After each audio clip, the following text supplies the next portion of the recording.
Hablar de Palestina, hablar de Gaza, es hablar de un baño de sangre cada cierto tiempo. Un genocidio a cámara lenta, financiado por Washington y tolerado por Naciones Unidas. Ayer se reunió el Consejo de Seguridad de Naciones Unidas y exigió a ambas partes el fin de las hostilidades, que es como si alguien hubiera dicho en los años 40, pido a los judíos del gueto de Varsovia y a la Gestapo que cesen las hostilidades. 200 muertos palestinos, 58 niños, frente a 10 víctimas del lado judío. Piedras y cohetes de fabricación artesanal frente a tanques, cazas y misiles de última generación. ¿Qué distancia entre David y Goliat? En fin, que si los filisteos hubieran contado con un lobby en Wall Street, la Biblia nos lo hubieran contado de otra manera. Las preguntas abiertas son por qué esta masacre, si tiene algo que ver con la inestabilidad política de Israel, si tiene algo que ver con una crisis económica que no se termina, por qué nadie es capaz de llevar a Israel ante los tribunales internacionales. Y para profundizar sobre este Holocausto 2.0, Holocausto, por cierto, viene del griego y significa quemarlo todo, tenemos a una invitada de lujo, una experta en el tema y que además tiene el coraje de no callarse. Nazanin Armanian, analista, política y escritora. Muchas gracias, Nazanin. Gracias. Nazanin, nos están contando que la versión oficial son inicialmente los ataques de Hamas, pero ¿es eso verdad? Absolutamente es mentira. O sea, en el trasfondo de esta nueva ronda del ataque de Israel a Palestina, hay tres elecciones. Las elecciones de Israel, las elecciones de Irán, que se van a celebrar en el mes de junio, y las elecciones de Palestina, de la Asamblea General de Palestina, que iban a celebrarse el día 22. Por lo tanto, todo esto será afectado por el conflicto actual. ¿Y qué ocurre? En Israel, por ejemplo, el principal motivo de la guerra es lo siguiente, que Netanyahu tenía que marcharse del poder porque por cuarta vez perdió las elecciones legislativas de Israel y no ha podido formar un gobierno.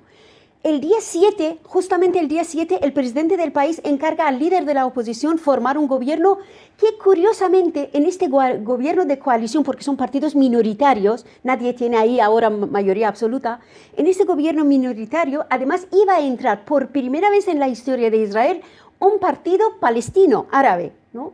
que es de derechas. También hay que decirlo, los partidos religiosos son de derechas casi siempre. Entonces iba a entrar en el gobierno, que también era un hito. De todas formas, mostraba que la población palestina de Israel, que es el 20% de la población total, de los 9 millones que son, era un hito. Esto lo iban a impedir los supremacistas judíos, de todas formas. ¿Qué ocurre? El día 7, cuando encarga el gobierno a este líder de la oposición, Netanyahu tiene aquí ahora dos problemas. Primero, que deja de ser presidente del gobierno, del primer ministro. Y segundo, como tiene un juicio pendiente por el que está acusado de soborno, fraude, malversación de fondos, va a ser condenado a unos 10 años de cárcel. La única manera de huir de la cárcel es que siga manteniendo la inmunidad parlamentaria política. Si sale del poder, sí o sí tendría que enfrentarse al juicio y casi seguramente a la cárcel. ¿Qué hizo? Hizo una gestión muy curiosa de provocar 3 crisis a la vez. ¿Cómo? Primero, también tener en cuenta que estamos en el mes de Ramadán para los musulmanes. La mezquita de Al-Aqsa, que es un centro sagrado para los musulmanes, de donde se supone que Mahoma se comunicó con Dios, estaba repleto de feligreses que estaban ahí rezando pacíficamente. Por un lado, tenemos en la mezquita de Al-Aqsa. De repente se rodea de cientos de militares israelíes que asaltan la mezquita. Asaltan la mezquita porque dicen que ahí hay disturbios, cuando no lo hay, porque por primera vez, además es curioso, este conflicto tiene varias cosas de primera vez. Por primera vez la narrativa israelí no funciona. ¿Por qué? Porque en la mezquita, por ser el mes de Ramadán, varios canales de televisión árabes estaban transmitiendo en directo lo que estaba diciendo el sermón, digamos, religioso. Por lo tanto, tú ves la gente ahí rezando, recogiéndose, y de repente un asalto israelí dentro de una mezquita que no estaba pasando nada prácticamente. Aparte de la ocupación de la mezquita, porque es un centro muy importante también para los judíos, es un espacio sagrado de Abraham, de David, de los mitos judeo-islámicos abrahámicos. Paralelo a esto, al mismo tiempo, manda Netanyahu, obviamente, porque él necesita esta crisis para permanecer en el poder. ¿Qué hace? Manda a los militares y a la policía israelí a desalojar las familias palestinas que están en un barrio en el Jerusalén Este, que son los pocos que quedan de los palestinos, familias árabes que ahí están.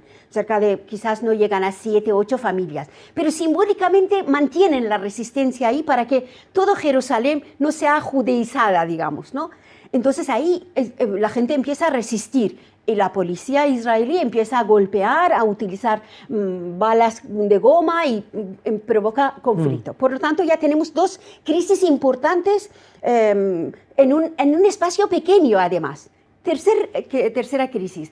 En la misma plaza donde está la mezquita, reúnen a un grupo de extrema derecha supremacista judía, que además su líder estaba perseguido durante un tiempo por el propio gobierno israelí, porque uno de los miembros de este grupo asesinó a 20 y tantos musulmanes en una mezquita hace unos años. ¿Qué ocurre? Reúnen a estas personas, cerca de 1000 y pico supremacistas, en la misma plaza, que empiezan a cantar y bailar con sus bebidas alcohólicas, digamos de alguna manera para profanar lo que es la mezquita, pero su objetivo es, empiezan a lanzar unos gritos de a por ellos matar a los árabes, que forma parte de un cántico supremacista judío de los años 70, al parecer, ¿no? Entonces, claro, crea un ambiente de máxima tensión. Por un lado, la policía está actuando, por otro, estos están dando una cobertura anímica, digamos, a la historia. Entonces, a la represión. Exacto. Lo que ahora paralelamente ocurre es inexplicable de cómo Hamas, que también hay que decir que es un partido islámico de derecha palestina y que controla Gaza, empieza a lanzar, como represalia a esta situación, empieza a lanzar cohetes a Israel. ¿Cómo puedes hacer esto tú sabiendo que los israelíes tienen una cúpula de hierro? Tienen búnker, tienen el armamento más avanzado del planeta y tu población no tiene ni cúpula de hierro, no tiene búnker y están atrapados 2 millones de personas, casi la mitad menores de edad, están atrapados en un espacio de 300 y pico kilómetros y no tienen ninguna forma de escaparse de nada. ¿Cómo puedes provocar una guerra? Porque una cosa es un conflicto político con la policía, otra cosa es provocar una guerra. Pues ahí es inexplicable y es que se retroalimentaron. Es justamente lo que buscaba Netanyahu, una respuesta bélica por parte de Hamas. Ya tenía la excusa perfecta para poner en marcha estos ataques. Exacto. Entonces, ¿qué ocurre? Si él ya tenía que haber salido del poder, todos los que están ahí, los políticos israelíes, dicen, bueno, no, es que Netanyahu tiene que permanecer porque es el único que sabe gestionar una crisis bélica. Está en el poder. O sea que a Netanyahu le ha salido la jugada muy bien. Absolutamente fantástico, de momento. ¿Por qué Estados Unidos no firmó la declaración del Consejo de Seguridad de Naciones Unidas? Bueno, aparte de que Israel es como un estado de Estados Unidos en Oriente Próximo para vigilar los intereses que tiene Washington contra los chinos y los rusos que están ahí cerca, pero Estados Unidos está muy lejos, tiene ahí como una colonia, que es Israel, vigila a los chinos y rusos, vigila a los iraníes, turcos y árabes, y también el petróleo y gas de Oriente Medio. Sabemos que Oriente Medio alberga cerca del 60% del petróleo y gas del planeta. Por lo tanto, no iba a haber, nunca va a haber, más allá de los presidentes de Estados Unidos y el color político que tengan, ningún presidente de Estados Unidos va a firmar una declaración que condene de alguna manera los crímenes de Israel. Eso no va a ocurrir. Pero también hay otros motivos. Es que para Biden, Oriente Medio no tiene importancia, no es superioridad. Y si ahí los vecinos quieren matarse, pues mira, yo armo a Israel que mate a los demás, pero no me metas en estos conflictos que mi consideración es con China. Yo tengo que contener a los chinos, no a los palestinos ni a tal, ¿no? ¿Y las promesas de Biden de defender los derechos humanos? Claro, ahí se quedan. Esto ya nosotros ya lo habíamos publicado, que todo esto es mentira. Toda su campaña electoral, incluso sobre palestinos, publicamos un artículo de que todas las promesas de Biden sobre Palestina son mentiras. No va a cumplir ninguna de las promesas y los palestinos van a perder más derechos aún con Biden que con Trump. Pero ahí además había un factor muy importante que es otro de los objetivos de la guerra de Netanyahu aparentemente contra palestinos, pero realmente contra Irán.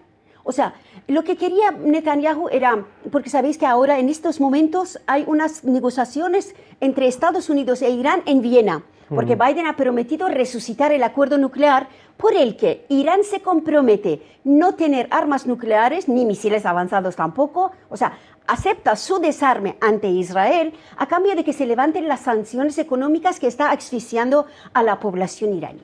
Pues Biden ha dicho, si estáis de acuerdo, yo lo firmo. Pero a Israel eso no le importa, porque aunque Irán no tenga armas nucleares, Irán es un rival económico, político importantísimo. Irán es la primera reserva del gas del mundo, la tercera reserva del petróleo del planeta, mientras Israel no tiene gas, petróleo, no tiene territorios, y geográficamente es un puntito en el mapa comparando con Irán o con Turquía, por ejemplo. Por lo tanto, lo que Israel quiere es ocupar los territorios palestinos, ¿vale? Pero también un Irán desintegrado, un Irán aplastado como ha conseguido hacerlo con Irak, Libia y Siria, los tres países más importantes que defendían de alguna manera los derechos también de palestinos. O sea, los palestinos han quedado huérfanos en parte por estas guerras. Por lo tanto, Netanyahu ha querido sabotear estas negociaciones. ¿Cómo? Si lleva la guerra de Gaza al Líbano, que esto puede hacerlo, porque esta guerra es muy dinámica, ¿no? Y tampoco sabemos sus planes, si arrastra la guerra hasta el Líbano, obligará a Hezbollah a participar, a implicarse en la guerra. Hezbollah es un partido financiado por Irán, por lo tanto, Irán directamente estará en la guerra. Y hay otro dato muy curioso y lamentable, que estamos ante las elecciones de Irán en el mes de junio, y las elecciones, el gobierno de Irán es un gobierno también de extrema derecha islámica, ha eliminado a todas las facciones moderadas, digamos, o reformistas, solo quedan los ultras, los halcones, digamos, ¿no?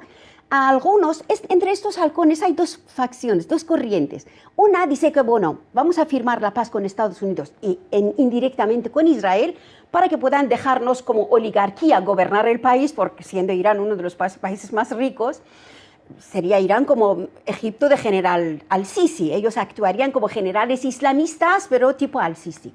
Pero hay otra facción de estos grupos militares que dicen no, una guerra nos beneficia más, porque en Irán hay una crisis social, política, económica, de género también, o sea, de todo tipo se ha acumulado durante estos 40 años del gobierno islamista.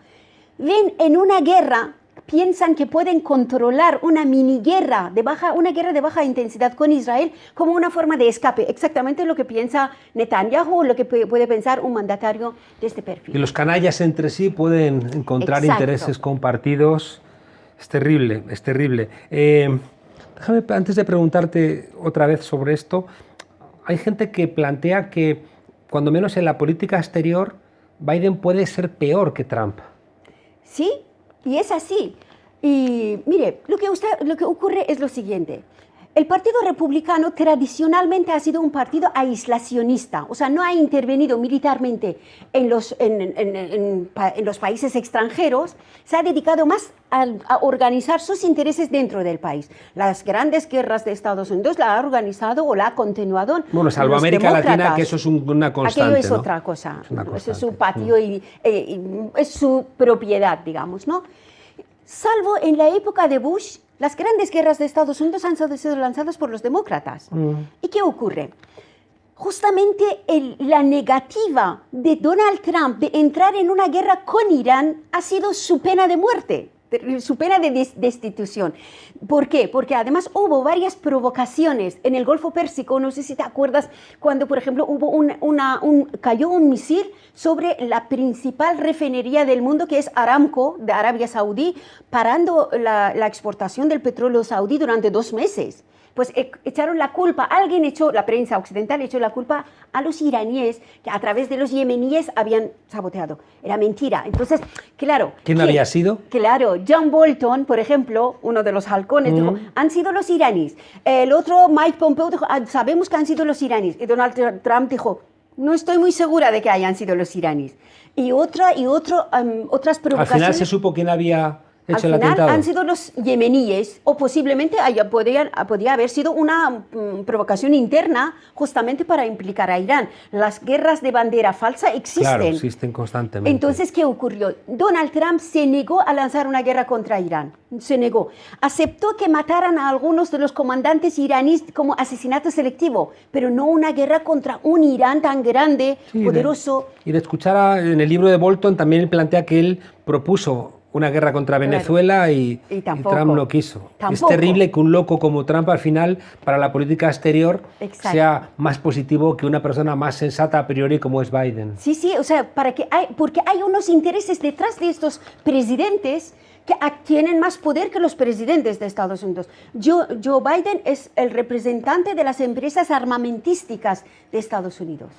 Por vez primera, los árabes israelíes han participado activamente en este conflicto, defendiendo a sus hermanos masacrados en Gaza. Sí, es curioso, es un dato también, es de estas primeras veces que han ocurrido en este conflicto, es que los árabes, los que son palestinos de las tierras ocupadas, que hoy es el Estado israelí, forman parte del 20% de la población, o sea que eso es una considerable, ¿no?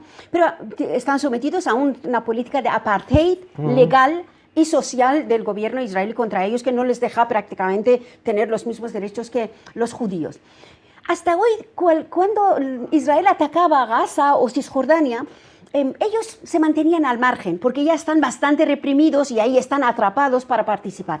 Pero la dimensión y sobre todo las imágenes de niños muertos, asesinados en este conflicto, ha hecho que se estallaran, ¿no? Y hay disturbios en varias ciudades mixtas de Israel. Ahora bien, el hecho de que algunos periódicos están hablando de que va a haber una guerra civil israelí, mentira, ahí no va a haber guerra civil, primero porque estos árabes están desarmados. Para guerra civil tú tienes que tener armas, además de la misma cantidad y la misma tecnología que el otro bando para poder mantener una guerra civil durante varios años. No, esto lo dicen justamente para militarizar la sociedad israelí aún más y militarizar los barrios árabes de Israel.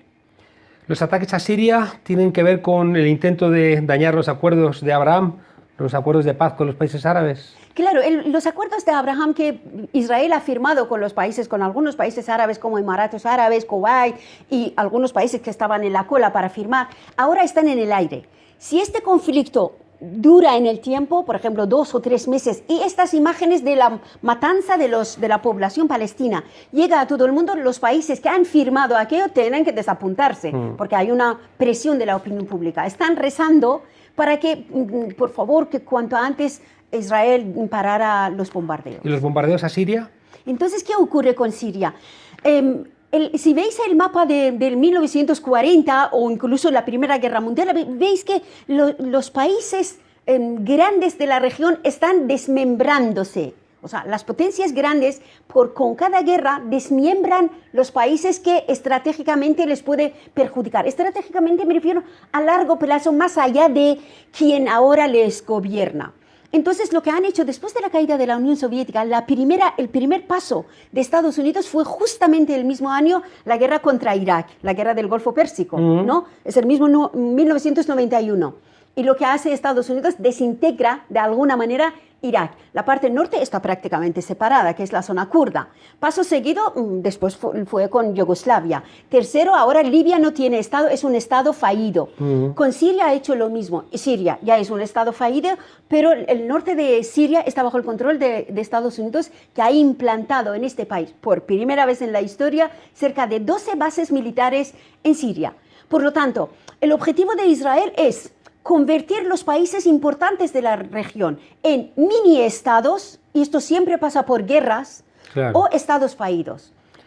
Y con Irán, por ejemplo, este es su plan. Lo que pasa de momento, Estados Unidos resiste. ¿Qué tiene que ver en este conflicto el hecho de que Israel es el mayor exportador de armas per cápita del mundo? Curioso, otro de los objetivos de esta guerra, las guerras que lanza Israel, porque entra en Gaza 2 semanas y luego se va. Dices, ¿por qué ha venido y se va ahora? ¿Qué quiere? Pues justamente uno de los objetivos es exhibir sus nuevas armas, sus nuevos drones. Es uno de los principales fabricantes de los drones del mundo, Israel. Entonces ahora es el 8º vendedor de armas del planeta justamente después de España. O sea, está en la columna, está después de España, es Israel, que es un puntito en el mapa, pero vende tantas armas al mundo. Gaza es su campo de tiro. Mirad qué bien, qué precisión tienen mis misiles. Entonces hay ferias de armamento en Israel. Después de cada ataque hay una feria y los países que quieren comprar sus armas tienen ahí la práctica real al momento. Nazanin, no entiendo cómo un pueblo que sufrió el Holocausto puede estar poniendo en marcha este genocidio contra los palestinos. Porque no es el mismo pueblo. Ahí está. O sea, hay que tener esto en cuenta, que los que gobiernan en este momento Israel son, primero, que son judíos europeos en su mayoría absoluta y que pertenecían en su momento también a una élite, que tampoco fue, por eso se convierten en los líderes de un Estado, y son de derecha, son ricos, ¿no? Los judíos de Oriente Medio están en presente, conviviendo en paz con sus hermanos en Irán, en Turquía, en Yemen, por ejemplo, en diferentes países de la región. Los judíos siempre han vivido, nunca ha habido una persecución judía en Oriente Medio. Ha habido persecución de los comunistas, socialistas, de los kurdos, de los armenios, pero jamás la historia de Oriente Medio tiene una historia antisemita, ¿no? Curioso que esto ocurra ahora en Israel porque el relato que les están inyectando desde los colegios es que, claro, es un relato étnico, etnocentrista, que los árabes nos han hecho esto, que los demás no dicen que quien persiguió a los judíos y a los comunistas y a los gitanos y a los demás, a los anarquistas y todo, ha sido una élite alemana junto con otros, con españoles, con Franco, con italianos. Han sido una élite de la burguesía que persiguieron hasta a su propio pueblo. O sea, las primeras víctimas de Hitler no son los judíos, son los comunistas y socialistas y anarquistas y la clase obrera alemana. Esto no lo dicen. Por lo tanto, es un lavado de cerebro prácticamente en las escuelas desde pequeño a los judíos israelíes. Llama también poderosamente la atención, por ejemplo, que la extrema derecha española apoye los ataques sionistas de Israel, cuando una parte de la extrema derecha, incluso ahora mismo en las filas de Vox, hay gente, ¿no?, que sigue teniendo esa retórica antisemita, pero el partido como tal o gente veleta como el exdiputado Toni Cantó, alentando, ¿no?, a Israel a que ejecute. Claro, porque la extrema derecha a nivel mundial siempre han estado unidos, siempre. Han tenido ciertos conflictos por determinadas zonas a conquistar, pero cuando se ha tratado del enemigo, o sea, el pueblo, siempre han estado unidos.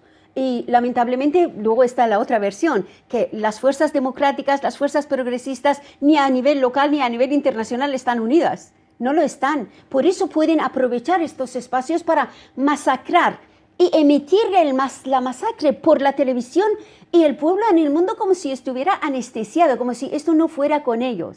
Mira, la extrema derecha empezó a ganar terreno justamente con estos yihadistas bajo la bandera del yihadismo, o sea, de la extrema derecha islámica.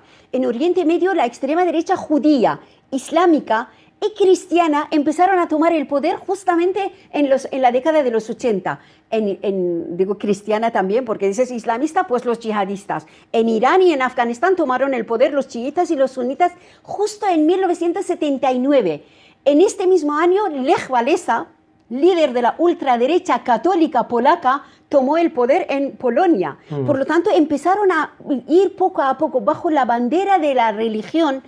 La extrema derecha cogió, digamos, nuevo ropaje y empezó a luego conquistar el resto de lo que es Europa Oriental y ahora ha llegado a Europa Occidental. Vox no cae del cielo, es un proceso empezado a nivel mundial hace 40 años y van avanzando lamentablemente con total impunidad y sin resistencia que les de momento pueda parar los pies. Nos hemos comido el tiempo telegráficamente. La posición del mundo árabe. Están en una situación muy delicada, porque además en la pandemia, la coronavirus que ha intensificado sus crisis políticas y económicas, hace que no tengan dinero ni para inyectar ahora a Hamas y a los palestinos, porque antes cuando cada 2 por 3 Israel atacaba, pues los cataríes iban ahí soltando millones de euros y dólares y su dinero para, dice, callaos, portaos bien, ¿para qué? Porque nuestros intereses están en peligro, ¿no? Ahora no tienen este dinero. No solo esto, sino la situación de propia Arabia Saudí es muy frágil, porque su futuro rey está acusado de un crimen brutal que ha sido de Khashoggi, ¿no? Del periodista, aparte de la situación de derechos humanos que tiene en su país. Por lo tanto, la situación ahí es muy crítica, el petróleo no se vende, porque la economía está en recesión, el precio del petróleo está muy bajo. Por lo tanto, esto va a afectar mucho a su posición. Están entre la espada y la pared, tienen miedo, mucho miedo a Israel, porque ya han visto esto esto se llama pedagogía del terror. Cuando tú ves que a Saddam Hussein, uno de los líderes más poderosos del mundo árabe, le cuelgan delante de los medios de comunicación, a Gaddafi, otro gran líder, le linchan literalmente en la calle, pues dicen cuando ves la barba del vecino a cortar, por la tuya a remojar. Por lo tanto, los reyes de Arabia Saudí, de Emiratos Árabes, están andando con mucho cuidado con Israel y Estados Unidos para no tener la misma suerte. ¿Y la posición de España ante este conflicto? Esperemos que España haga, al menos como mediador, un papel que pudo jugar o puede jugar a nivel internacional, se desmarque del resto de los países europeos que han sido pasivos, incluso han apoyado a Israel indirectamente, pues que España, por ejemplo, pueda hacer de mediador. ¿Puede hacer esto? Sí. ¿Hay que pedirle que lo haga? Sí. Estamos ante una posible tercera intifada y la pregunta siempre permanente sobre la viabilidad del Estado de Israel.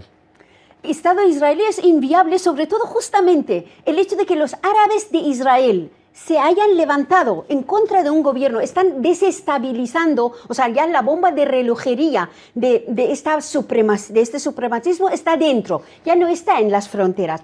Esto por un lado, o sea, la presencia ya activa, ya el activismo de estos árabes por un lado, y segundo, un segundo factor ya puso fin a la viabilidad del Estado israelí, que fue justamente en 2008 cuando el gobierno de Netanyahu anunció que a partir de ahora somos una república judía de Israel. A ver, si tú eres una república de Israel, puede estar ahí un cristiano, un judío, un musulmán, un ateo, pero si eres República Judía de Israel es como una república islámica, el resto no tiene ningún derecho legal. Por lo tanto, Israel se convierte de un Estado hipotéticamente democrático, en teoría democrático, en realmente antidemocrático. Por lo tanto, sí o sí los árabes tienen que o salir de Israel o desmontar el Estado. ¿Y el discurso clásico de que Israel era la única democracia en un entorno autoritario? Bueno, a ver, primero que Israel es un Estado teocrático, no es democrático. Y la democracia es versus teocracia, o sea, o manda Dios o manda el pueblo. Israel es un Estado teocrático. Prueba de ello es que hay un grupo de rabinos dentro del Parlamento israelí que aprueba o desaprueba las leyes del Estado, sobre todo aquellas que van sobre los derechos de la mujer, las leyes de familia, o sea, porque ahí tienen la Biblia, pues ahí está, ha dicho Dios esto, que por ejemplo las mujeres judías no pueden pedir el divorcio, no existe, yo quiero divorciarme, no existe este vocabulario, ni en el judaísmo ni en el islam. Tienes que esperar a que el hombre te divorcie, te repudie. Pues esto en pleno siglo, esto lo esperas a Ayatollah Khamenei, pero al Estado israelí que dice que es un Estado democrático no lo esperas. Lo que pasa es que la prensa occidental estas cosas no las revela. No dice que en Israel, por ejemplo, ocurre esto, o que, por ejemplo, hay una lista de niños bastardos que no tienen los mismos derechos que los niños nacidos en un seno de la familia. ¿Qué es esto? ¿Cómo puede ocurrir esto? Si presume de ser democracia, ¿no? Pues esto justamente, estas imágenes desaprueban que, al menos esperemos que hagan, que un Estado democrático no puede matar a bebés y luego decir que estamos matando a los militantes de Hamas. ¿En qué parte del planeta un bebé de 2 meses es militante de una organización terrorista? Que nos lo enseñen. Nazanin Armania, muchas gracias por darnos un poquito de luz en un conflicto tan enrevesado. Antes de que te marches, ¿la crisis actual del modelo neoliberal tiene algo que ver con la crisis en Palestina? Absolutamente. Es que el gobierno israelí es un gobierno neoliberal, ha privatizado muchas empresas estatales. De hecho, hace unos meses miles de israelíes habían ocupado las plazas públicas de Tel Aviv, por ejemplo, pidiendo la dimisión del gobierno y justamente pidiendo trabajo, vivienda, el estado de bienestar, porque ha sido desmantelado. El tema del neoliberalismo es universal y el levantamiento de los pueblos ciudadanos contra este hecho también lo es. Y ante esto el capitalismo no tiene ninguna receta. Las guerras, siempre de su receta ha sido las guerras. Nazanin, muchas gracias por acompañarnos aquí en La Frontera. Gracias a ti.